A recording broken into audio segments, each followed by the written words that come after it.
Vivian, thank you for this marvelous contribution to open courseware, MIT's ever-growing gift to the world. I view the senior gift, of course, it's important in the dollars, but more importantly, it's a way for our graduating students to express their thanks to the Institute and its faculty, staff, and students. But this year, I've got to say, I give to the class of 2009 my most enthusiastic thanks.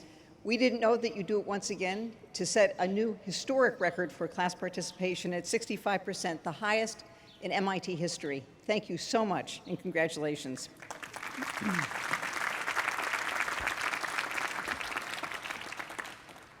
So I'm going to begin with a salute to our 50th reunion class, the MIT graduates of 1959, 116 of whom proudly marched in today's procession in their brilliant cardinal blazers. When the world thinks of MIT, it thinks of what your generation accomplished: the technological leaps, the scientific discoveries, and the legendary companies that you brought to life. So thank you for giving us so much to live up to, and thank you for your unswerving enthusiasm for the lasting values and mission of MIT. Welcome back and congratulations.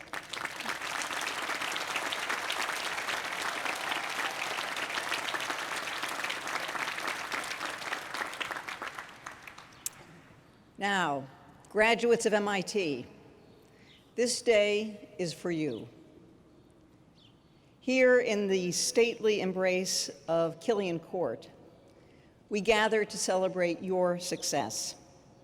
You have distinguished yourselves in courses of study that stand among the most demanding in the world. For all that you've accomplished, you have our deepest respect. Of course, each of you has had a little help along the way. None of you would be here this morning without the love, support, and inspiration of the families and friends who nurtured and cajoled you, and who guided and consoled you since childhood. Those who watched your earliest experiments and mopped up afterward. Those who embraced your dreams and believed in you, even when you might have had your own doubts. This day is for them too. So graduates, I invite you please to rise and join me in thanking your families and friends.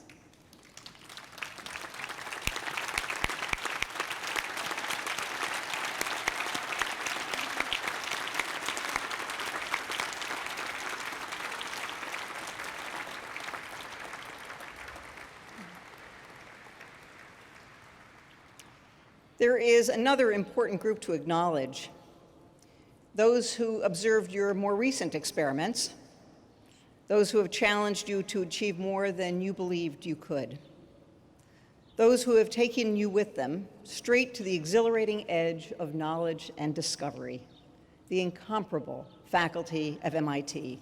Let's thank them too.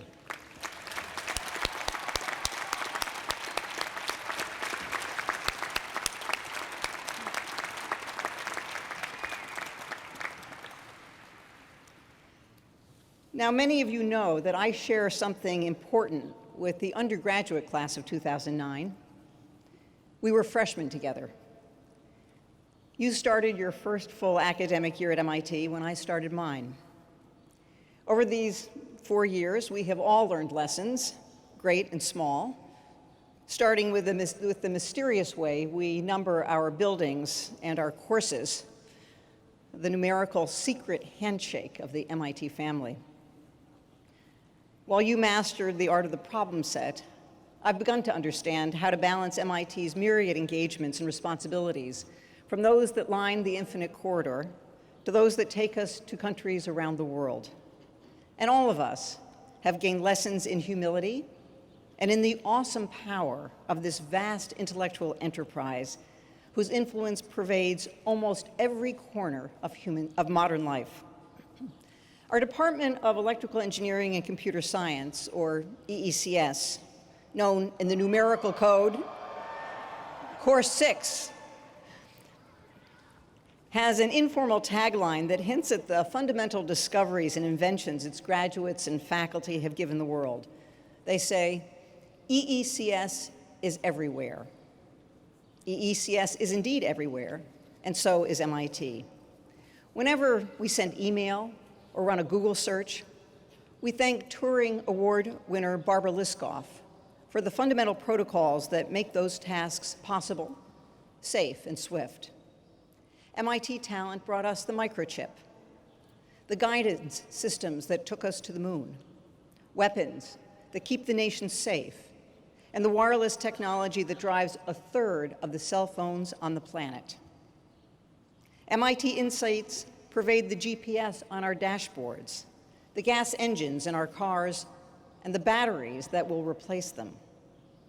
And we should all be grateful to MIT professor Sir Tim Berners-Lee, who really did invent the World Wide Web.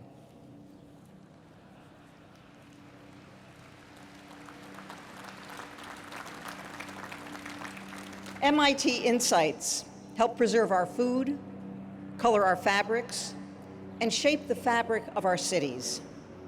MIT people invented the MRI in every hospital and the stents that help keep heart patients alive. They mapped the molecular defects that enabled the first targeted therapies for cancer, and they're testing drugs that treat autism.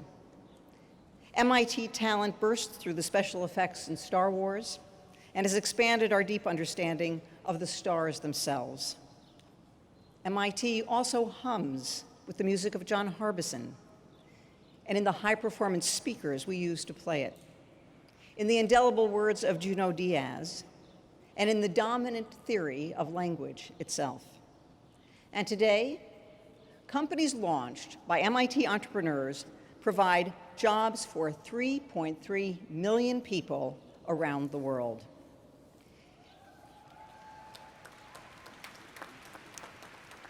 In these and many other ways, the people of MIT have been busy.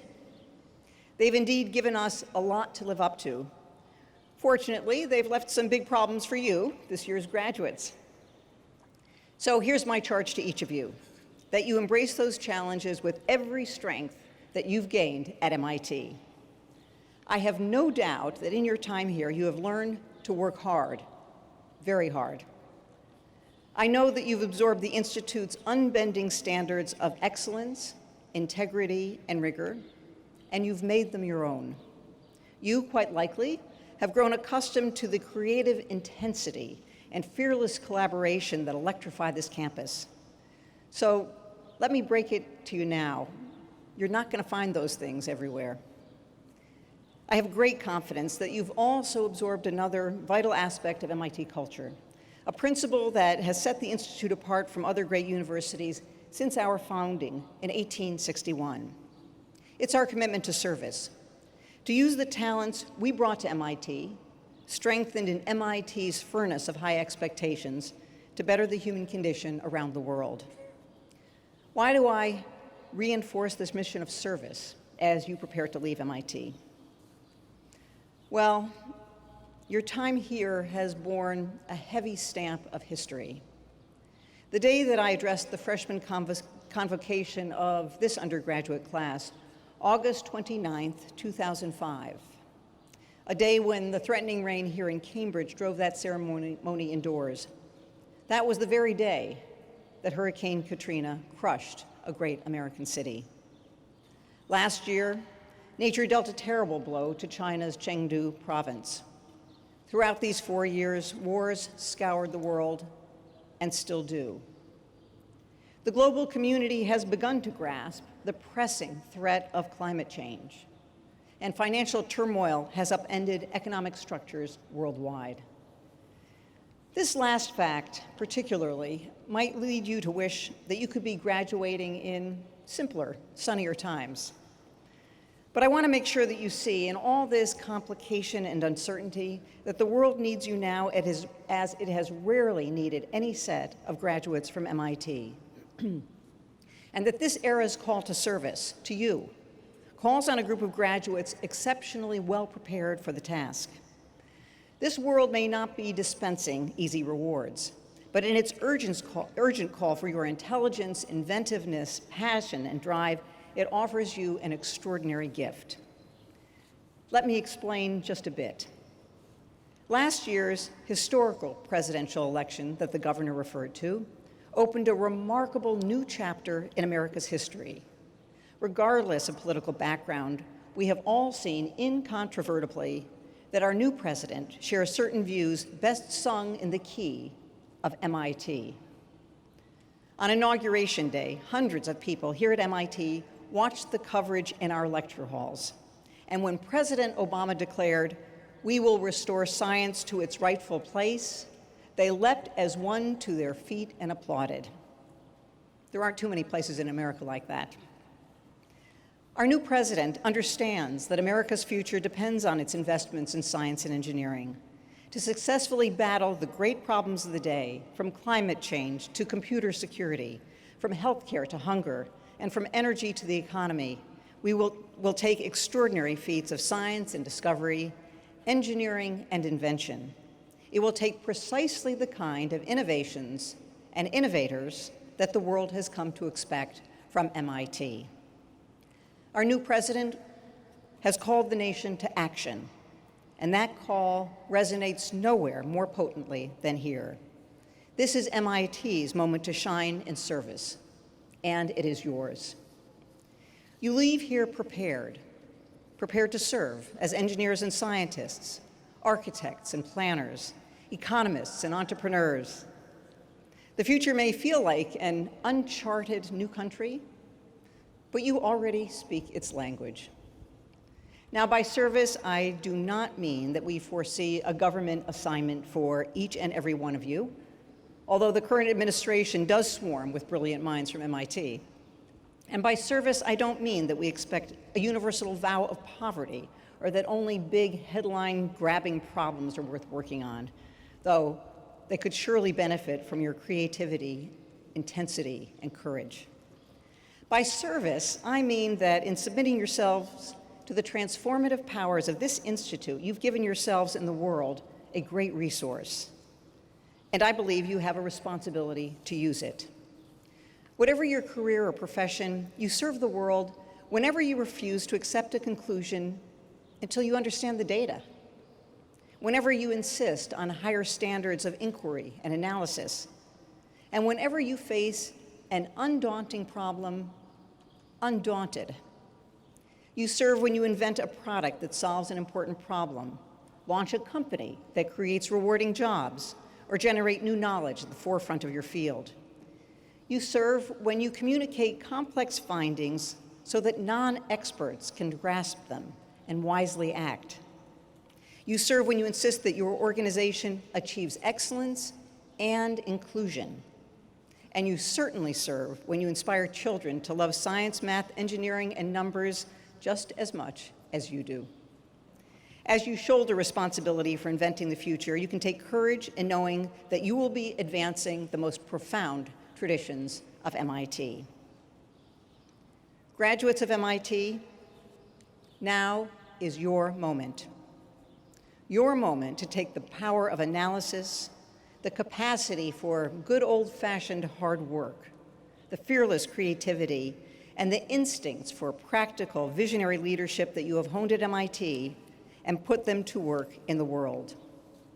In person and online, through the Alumni Association and through your friends, I encourage you to stay connected to MIT for the rest of your lives.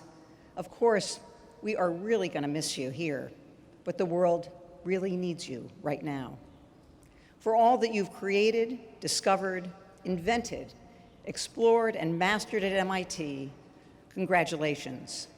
I join with our faculty, staff, alumni, and students in wishing you the very best of success in your adventures ahead. Congratulations, class of 2009.